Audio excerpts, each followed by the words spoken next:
Welcome to The Deep Dive, your go-to source for cutting through the noise and understanding what really matters when major companies unveil their latest numbers. Glad to be here.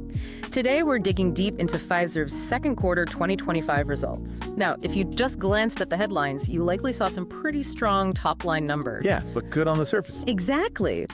But here's where it gets interesting. A closer look at their updated full-year guidance reveals a subtle yet significant shift in expectations that the market is definitely digesting. So the big question we're unpacking today is this slight adjustment just a minor speed bump on the road to long-term growth, or does it signal something more fundamental about Fiserv's trajectory? Let's explore. Okay, let's lay out those headline numbers for you first. For the second quarter, Fiserv reported a solid 8% increase in adjusted revenue. That reached $5.2 billion. Their adjusted operating income saw an even stronger jump, growing 12% to $2.1 billion. And notably, their adjusted operating margin expanded by 120 basis points. That's 1.2 percentage points, reaching a pretty impressive 39.6%. Right, that shows some real discipline on profitability. Definitely. Those are undoubtedly robust numbers on the surface, indicating efficiency. But for many, the real measure of underlying business health comes from organic growth. What did that look like? You're right to highlight organic growth.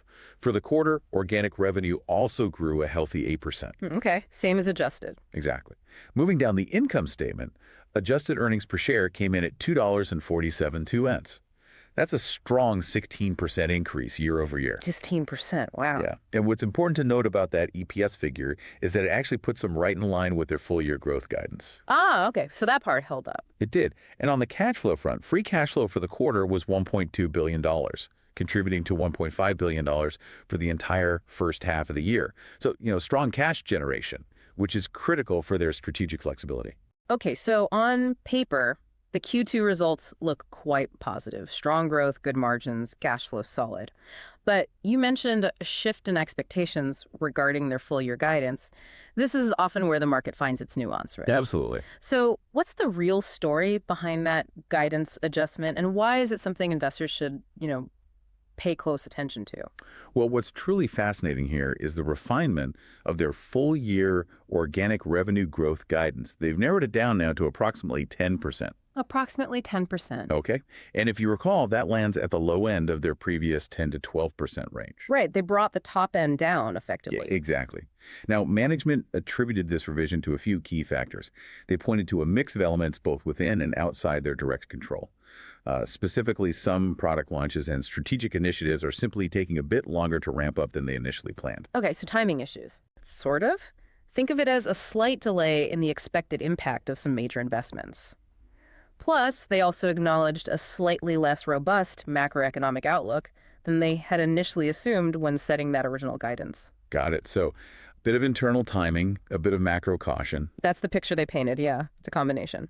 That explanation makes sense for the revenue side, but here's an interesting twist, and you alluded to this. Yeah. Despite trimming the top-line revenue growth expectation, they actually managed to raise the bottom end of their adjusted EPS guidance, moving it from $10.10 up to $10.15, while keeping the top end steady at $10.30. So how did they manage to do that? How do you boost earnings when revenue growth is maybe a touch softer? That seems counterintuitive. It's an excellent question, and I think it speaks volumes about their capital allocation strategy. The primary driver for that EPS boost is a significant increase in their share repurchase guidance. Buybacks. Exactly. They now expect to return approximately 130% of their free cash flow to shareholders through buybacks. Wow, 130%.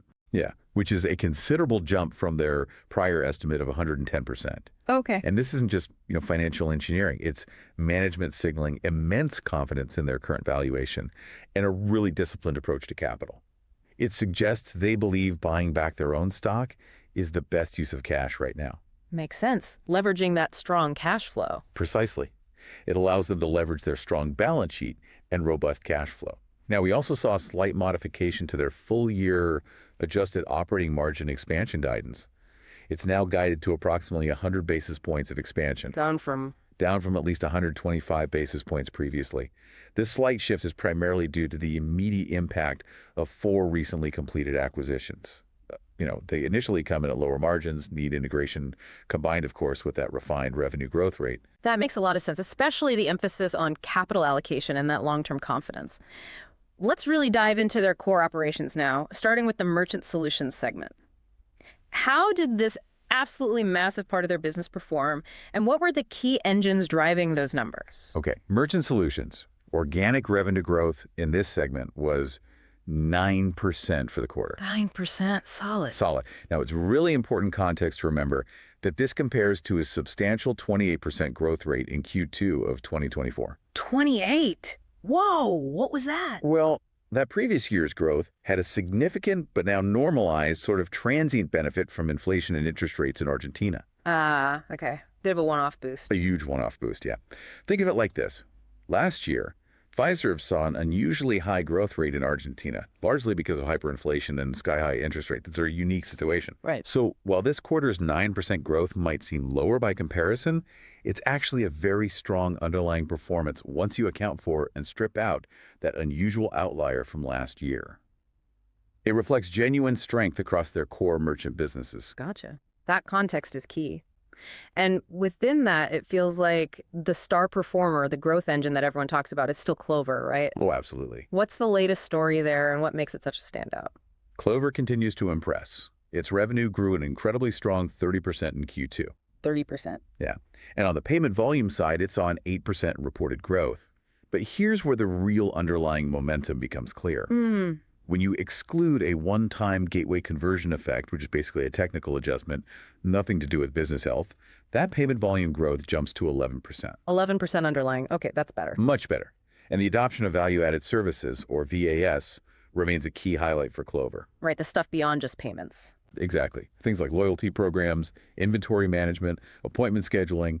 VAS penetration reached 24%, which is up from 20% a year ago. A nice uptick. And total VAS revenue grew an impressive 52%. 52%. Yeah. This truly reinforces Clover's role as a full business operating system for small and medium businesses, not just a payments device. It's really about providing an entire ecosystem to help these businesses run and grow. So with Clover acting as this full operating system, what does this all mean for their expansion and distribution strategy? Are they getting it into more hands and in more places? Precisely. They're making significant strides internationally. They're actively ramping up Clover merchants in all the geographies they added this year: Brazil, Mexico, Australia, Singapore, various European countries. Yeah. Including integrating that CCB acquisition. Okay, pushing globally. And a particularly significant win was the agreement with TD Bank Canada. This will make Fiserv the merchant processing provider for TD, and critically includes the acquisition of over 35,000 existing enterprise and mid-market locations. Wow, that's a huge chunk of business instantly. It's a major boost to their footprint. Domestically, they're expanding into new verticals too. For example, they're targeting the upper restaurant market with Clover Hospitality, which they say actually doubles their total addressable market in that sector. Doubling the market size, interesting. Essentially means they can sell to twice as many potential customers there.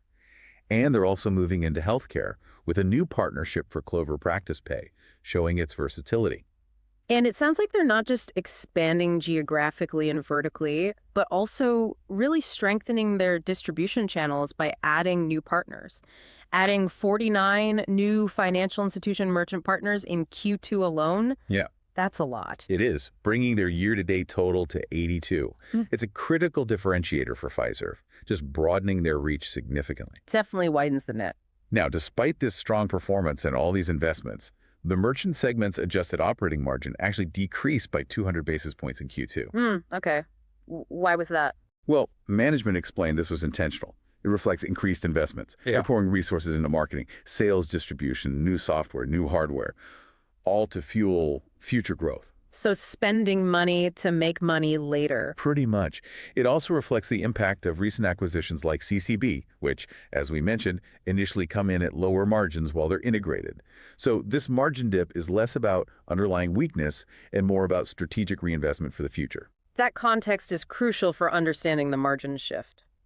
Okay, let's turn our attention now to the financial solutions segment. This is where they interact more directly with banks and other FIs, right? Correct. What were the key takeaways from that part of the business this quarter? This segment achieved a solid 7% organic revenue growth in Q2. 7%, okay. And this was primarily driven by strong performance in their issuing and digital payments business lines. Think about the explosive growth of real-time payments. Zelle transactions, for instance, saw a robust 19% growth. 19% on Zelle. Yeah, that continues to boom. It really demonstrates the continued demand we're seeing across the industry for instant money transfers. This raises an important question then. What's happening with their core banking and card issuing platforms? I mean, these are foundational technologies for the whole industry. Modernization here seems critical. They are indeed actively modernizing these critical platforms. Their next-generation cloud-native global platform for card issuing, it's called Vision Next. Vision Next, okay. It's designed to completely revolutionize how banks issue and manage credit and debit cards globally. That's expected to launch in Q4, so a big step towards future-proofing their offerings. Right, getting cloud native. And their other cloud-native open API core platform, Finxact, think of it as the engine that lets banks quickly build and integrate new digital services that continues to gain momentum. They signed 3 significant contracts in Q2, including one with a prominent sponsor bank. Sponsor bank, meaning they work with fintechs. Exactly, a bank that enables many well-known fintech companies. So this signifies real traction in helping banks transform their back-end infrastructure, which is notoriously difficult. And what about Cashflow Central and Experience Digital, or XD? Those are also key digital initiatives. How are they progressing? Cashflow Central, which helps businesses manage their funds better, is gaining significant client interest. They signed 23 new clients this quarter, bringing the total to 77 since launch. 77 already? Yeah, and they have an impressive pipeline of nearly 500 potential clients. U.S. Bank recently became the second major bank to go live on the platform, which is strong validation. Good sign. And XD? Experience Digital, or XD, their platform for creating personalized digital experiences for bank customers. Implementations there have been a bit slower than planned. Ah, why is that? Primarily due to timing for key enhancements and integrations needed to ensure a seamless rollout for their clients. It's a complex product, needs deep integration, so getting it right takes time. Understood. Now, here's where it gets truly pivotal, I think, for their long-term vision. Their bold move into digital assets with FIUSD. This seems like a significant leap for a traditional payments player. What exactly is this, and what's the disruptive potential here? Yeah, the announcement of FIUSD, their white-labeled stablecoin, back in June, is indeed a pivotal step. You really can't overstate it. So a stablecoin pegged to the dollar. Exactly, a type of crypto designed to maintain a stable value. What's groundbreaking here is that Fiserv is leveraging their existing banking and payments infrastructure to enable real-time, 2047 settlement and digital asset capabilities for their clients. Using their existing rails for digital assets. Interesting. It's huge. This isn't just another product. It's Fiserv planting a significant flag in the rapidly evolving digital asset space. I mean, think about what it means for a traditional player like them to move into stablecoin. Right, it signals something bigger. It means they're aiming for a future where payments are truly instant, global, potentially bypassing traditional banking rails in new ways, especially for their institutional clients. It offers potentially unparalleled efficiency. And are clients interested? They said early client interest has been very encouraging, with a pilot expected by the end of 2025. This reflects a broader, very forward-looking strategy to support all payment types and adapt to evolving customer needs in the digital economy. Fascinating. A real future-proofing move. Definitely. Oh, and this segment also saw a substantial 310 basis point increase in adjusted operating margin. Wow, big jump there. Yeah, largely due to high margin data and analytics projects coming through. Okay, so bringing all these moving parts together, the strong Q2 results, the adjusted guidance, the big strategic investments in both merchant and financial solutions, and that really intriguing leap into stablecoins, what does this all mean for how management is viewing the future? Are they seeing challenges or just massive opportunities ahead? Management was quite clear in their commentary, actually. They emphasized that the refined guidance isn't about a quality issue with their initiatives. It's really a timing adjustment. Just taking a bit longer. That's the message. They have what they describe as a long and granular list of strategic initiatives across their businesses. They've re-underwritten them, they said, and they remain supremely confident these will deliver the full strategic and financial benefits, just potentially on a slightly extended timeline. So patience is needed. Seems so. They highlighted their unmatched leadership positions, their sheer size and scale in the industry, feeling they're just scratching the surface of global opportunities. Especially, they noted, with Clover still relatively low international penetration. Lots of runway there. That's the view. The consistent message is a focus on achieving consistent, durable growth and generating significant shareholder value over the long term. looking beyond immediate quarterly fluctuations. All right. As we wrap up this comprehensive analysis, it's time for our This Is Not Financial Advice segment. This is where we invite our expert to throw out an outrageous but plausible trade idea based on today's discussion. What speculative but grounded thought do you have for us today? Okay, well, given the market's clear focus on that slight refinement in organic revenue growth guidance, and perhaps not fully appreciating the underlying strategic investments, my outrageous but plausible trade idea would be this. Lay it on us. Consider taking a long position in Fiserv, but maybe hedge it by simultaneously taking a short position in a peer company, specifically one that relies heavily on a single, more mature, maybe less innovative payment processing vertical. Okay, long Fiserv, short, a less diversified peer. What's the thesis? The core thesis is that while Pfizer's near-term revenue ramp is indeed delayed a bit, their aggressive capital allocation towards share repurchases, combined with those significant future-oriented investments, include Clover International, healthcare, and that really exciting FIUSD stablecoin, all of that positions them for a potential multi-year growth reacceleration. A reacceleration the market might be missing right now. Exactly. The market might be underappreciating this future potential, being fixated on the immediate timing of the revenue. The short leg of the trade acts as a kind of macro hedge, but more importantly, it highlights the structural advantages of Pfizer's diversified, future-proofed platform bets compared to less innovative players who might be more exposed to commoditization. So it's a bet on long-term strategy over short-term numbers. Precisely. It's a play on long-term optionality and disciplined capital allocation over hitting exact short-term revenue timing. That was a truly insightful breakdown. To recap them, Pfizer's Q2 saw strong performance on several key fronts, but the market's reaction suggests an adjustment to expectations around their full-year organic revenue growth, mainly due to timing. However, the strategic initiatives they're aggressively pursuing, particularly with Clover's global expansion and new vertical penetration, the modernization of their core banking platforms, and that exciting leap into digital assets with the FIUSD stablecoin, combined with a very disciplined approach to share repurchases, signal a confident and compelling long-term outlook for management. They're definitely playing the long game here. Seems that way. Remember, this analysis is for informational purposes only and is absolutely not financial advice. What insights stood out to you from today's deep dive?